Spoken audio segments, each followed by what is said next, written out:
Buenas tardes, buenas noches o buenos días, dependiendo de cuándo estén mirando este video. Bueno, en esta entrega vengo a hablarles acerca de las resistencias. Bueno, muchos sabrán que yo soy terapeuta decodificadora biológica. Hace 10 años estoy abocada justamente a esta labor maravillosa, hermosa, de acompañar tantos y tantos procesos. A esta altura van siendo ya muchos cientos de procesos, reprogramando y muchos con éxito, procesos maravillosos de reprogramar, de cerrar curaciones, y incluyendo diabetes, artrosis, cáncer, diferentes tumoraciones, lo que llaman los médicos falsamente tumores malignos.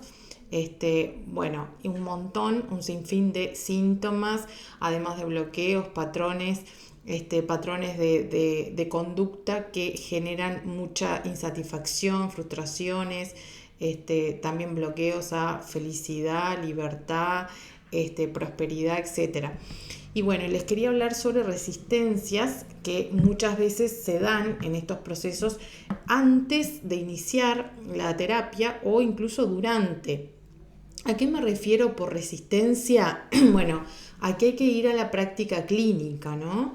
Lo que pasa cuando, por ejemplo, alguien me contacta para agendar día y hora de consulta, para decodificarse, por ejemplo, una enfermedad física o anímica, y a veces ya tiene identificado un bloqueo en algún aspecto de su vida, ya identificó ese consultante el malestar o un patrón disfuncional o por ejemplo angustia o ansiedad persistente a lo largo del tiempo y no sabe lo que hacer con eso. En realidad, muy en el fondo sabemos que sabe, pero no se anima.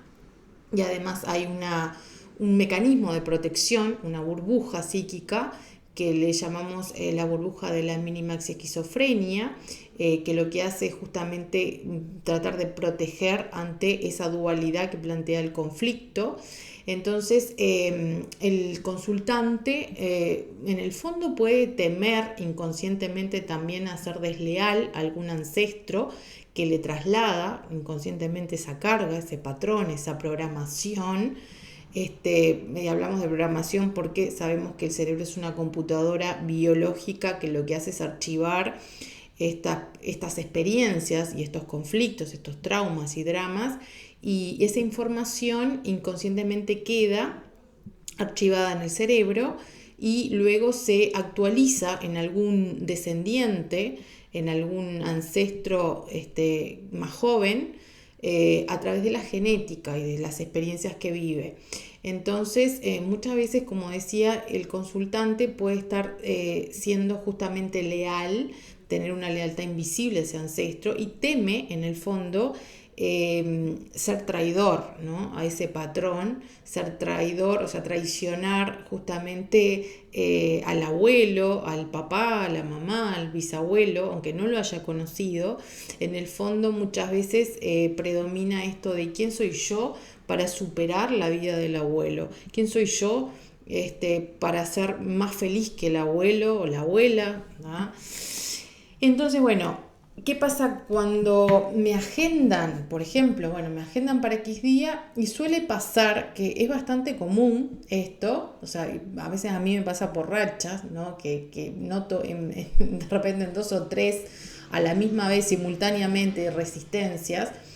Y pasa que el día anterior o minutos antes de la consulta, la persona me llama o me escribe y me dice que no va a poder ir a la sesión, por ejemplo, que le surgió un imprevisto, que le surgió algo de fuerza mayor, algún acontecimiento que lo retiene y que le impide, por lo tanto, llegar a la terapia. Y me han dicho cosas que yo realmente sé que son ciertas, ¿no? Que las siento, que no me están mintiendo. No sé, que en muchos casos es así, por ejemplo, que se han quedado encerrados, trancados en sus casas 1 hora antes de salir para la sesión, que se han quedado trancados en el edificio en el que habitan, o que justo la hora antes de salir para la consulta se enfermó gravemente un familiar y lo tiene que socorrer, llevar al médico. una señora una vez me avisó, una consultante que ya habíamos agendado la primera sesión, horas antes de la consulta me avisa que se le murió el sobrino y que le disculpara, que iba a cancelar todo y no me contactó nunca más. Eso es ¿verdad? Porque se puede reagendar y lo raro es que no me contactó más. En otra oportunidad una señora ya había asistido a su primera sesión conmigo y al día siguiente me llama diciéndome que sus padres habían tenido un altercado grave, una discusión fuerte y que estaban a punto de separarse. Y ella lo que sentía era una enorme culpa por lo que había sucedido entre ellos y decidió suspender todas las sesiones porque prefería verlos infelices, pero juntos. Así me lo expresó literalmente y sobre todo porque no quería cargar con la culpa de su separación.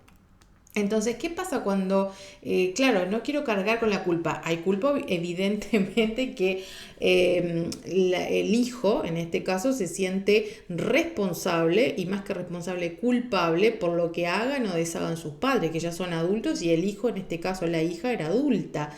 Entonces, inconscientemente lo que está haciendo la persona es tapar justamente el verdadero origen de su problema.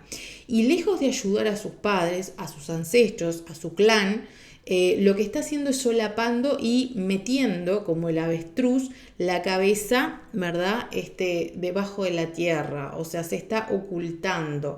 Y sabemos en psicogenealogía, que abarca también temario para los cursos que yo doy de biodecodificación, lo que respecta a los lazos familiares, sabemos muy bien que los secretos familiares no ayudan. A los secretos familiares, los mandatos de prohibición de hablar, de quedarse callados, de no exponer realmente lo que está pasando y lo que están sintiendo, de hacer responsables a otros, a hijos, por ejemplo, de lo que pasa en la pareja, o los hijos tomarse ese atributo de sentirse verdaderamente responsables y culpables de lo que les pasa a sus padres. Bueno, todo eso es un desorden tremendo de información que lo único que puede generar a la larga y a la corta es dolor, en realidad sufrimiento, porque se va agrandando y agravando la problemática y el dolor, y lejos de resolverlo y de hacer limpieza y ordenar la información, lo que se hace es cooperar para justamente el agravamiento de los síntomas, y las nuevas generaciones que van viniendo van cargando más y más con todo ello. O sea, no estamos beneficiando a nadie. Otra vez, siguiendo con lo de resistencias, me dijeron también que tuvieron resfríos antes de salir para la consulta, ¿no? Les vienen gripes o resfríos leves o sordera temporal, en algún caso también me dijo alguien, ataque de pánico. Bueno, el inconsciente, cuando esto pasa, también puede estar dando señales, ya entregando el mensaje. Y a su vez la persona, con el miedo que le genera, que ya lo trae, le reflota el miedo y puede interpretar que en realidad no debería ser la sesión, o no debería ser la terapia, o debería dejarlo por ahí. Aquello de más vale malo conocido que bueno por conocer. Entonces se va quedando en esa zona de confort, ¿verdad? Y de miedo en realidad, porque es parálisis. Hubo un señor incluso que una media hora antes de la consulta me llamó y me dijo que había tenido un accidente en el auto, no había sido grave, un choque con otro auto, que por suerte no se había hecho nada y que el otro conductor tampoco, y que estaba en esas gestiones con la policía de tránsito y el personal del seguro del auto. Me pidió, recuerdo, en esa oportunidad si lo podía esperar un poco, que calculaba que iba a llegar unos minutos más tarde, pero que estaba decidido a ir igual a la primera sesión. Me acuerdo que me lo pidió, además era la última sesión de ese día, me acuerdo, me dijo, si no te molesta y no te genera un inconveniente, me gustaría ir igual porque sé que es una resistencia, sé que es un freno y necesito destrabar algo. Bueno, y al final fue unos minutos más tarde. Bueno, generalmente con estas resistencias pasan, amigos, estas cosas. O sea, la persona vive un imprevisto que muchas veces viene de afuera, o un malestar físico, ¿no? Un resfrío, vómitos, dolor estomacal, por ejemplo. Muchos casos me pasaron con consultantes. Entonces, ¿qué es la resistencia en sí? Vemos que hay miedos, ¿verdad? Miedos a avanzar, elementos y factores que retienen de la familia muchas veces, del pasado. Bueno, la resistencia es algo que pasa que yo creo que me viene de afuera, ¿tá? Como un hecho que es inevitable y que me saca del camino, del rumbo que me tracé. O sea, que tiene de alguna manera el objetivo de sacarme de ese camino. Decidí ir a consulta para transformar un patrón y este hecho, esta nueva situación que aparece, me intenta correr con fuerza del rumbo que me había fijado. Entonces la persona lo vive como no tengo la oportunidad de entrar en un proceso nuevo. Por eso tengo que ponerle energía adicional.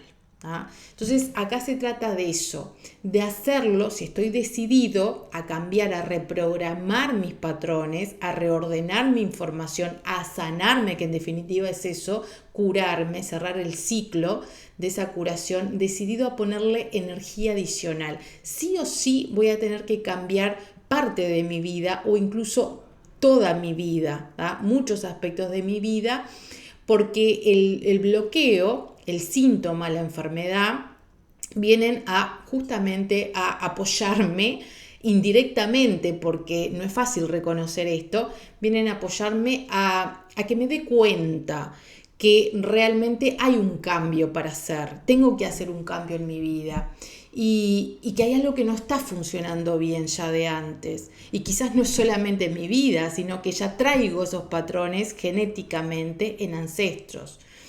Y ese cambio, lejos de perjudicarme, son cambios que van a ser muy beneficiosos y que hay que sostener esos cambios y hay que ponerle, como bien dije, energía adicional. Sabemos que de alguna manera la suerte existe y que se pone del lado de los que aprenden a sortear los obstáculos para materializar lo que quieren.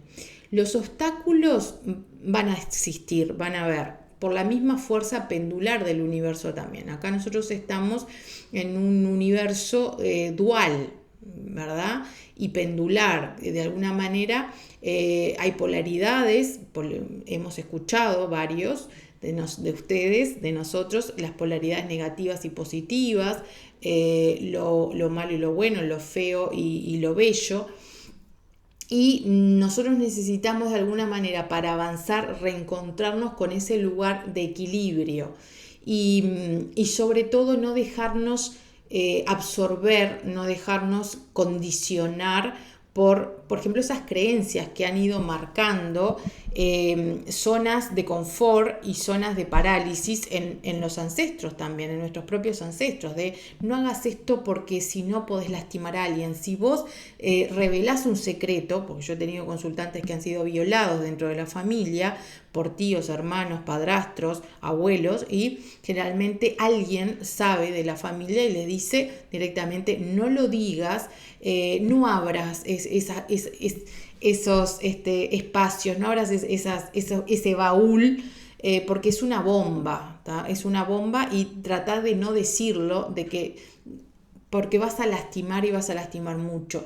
Y muchos se tragan y a la larga eso va generando muchísimo daño interno y por supuesto que también físico, porque muchos incluso generan cáncer y otro tipo de enfermedades y agravamientos también, que no digo que el cáncer mate. Acá en este paradigma nos basamos en las 5 leyes biológicas del Dr. Hammer, pero digamos que son enfermedades que requieren su energía también para revertirse, ¿no? La enfermedad y sobre todo cambiar muchísimo el pensamiento y lo que ha sostenido desde las creencias y la información mental el conflicto, ¿no? Que genera este tipo de enfermedad. Entonces La energía adicional es algo necesario y el sostener los procesos de transformación.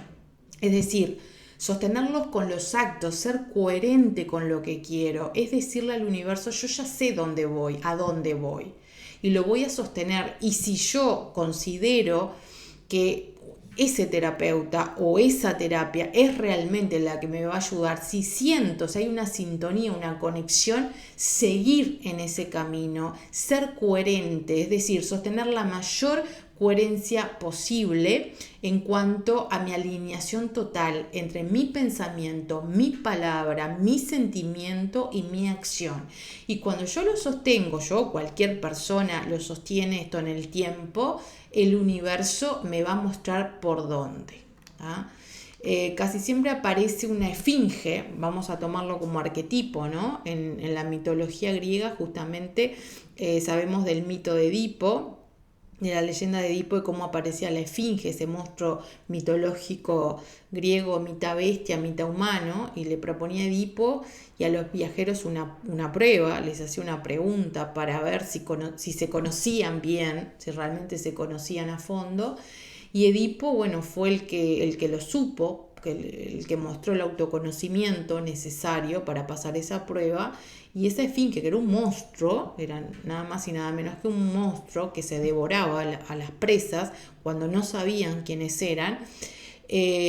O sea que se ponían en contra, la esfinge se ponía en contra de esos viajeros que no se conocían, no podían resolver el acertijo. Entonces ya nos estaba de alguna manera dando el mensaje, esa sabiduría griega, de que si no nos conocemos, si no nos profundizamos, nuestro propio depredador interno nos devora.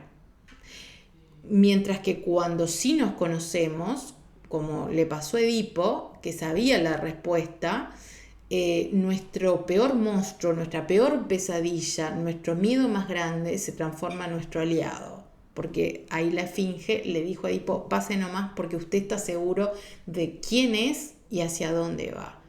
Entonces, a lo largo de estos procesos terapéuticos, estos procesos de curación radical, de fondo, del origen de los síntomas, nos vamos a encontrar todos en algún momento con nuestra propia esfinge.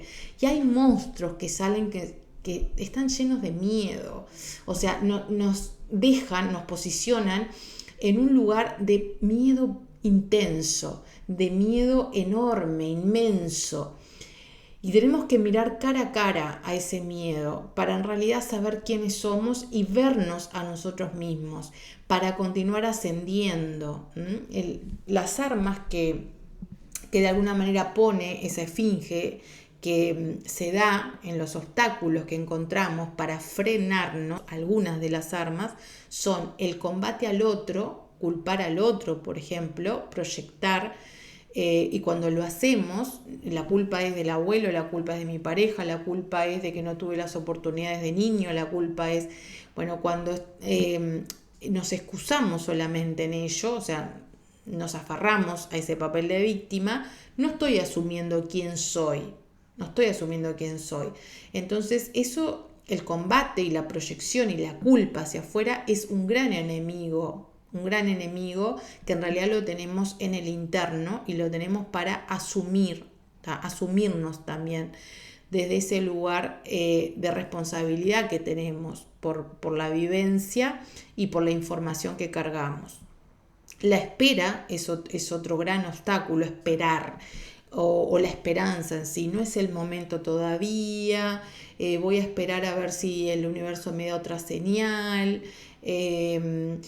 todavía no están las condiciones porque mi familia en este momento le va a afectar mucho que yo pueda hacer o dejar de hacer o ir a terapia.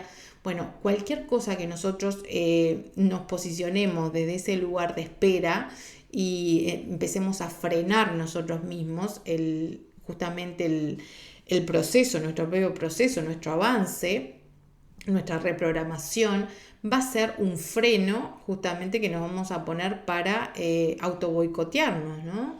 De manera inconsciente. Y la autojustificación también, o sea, encontrar modos para inventar excusas para no hacer el proceso.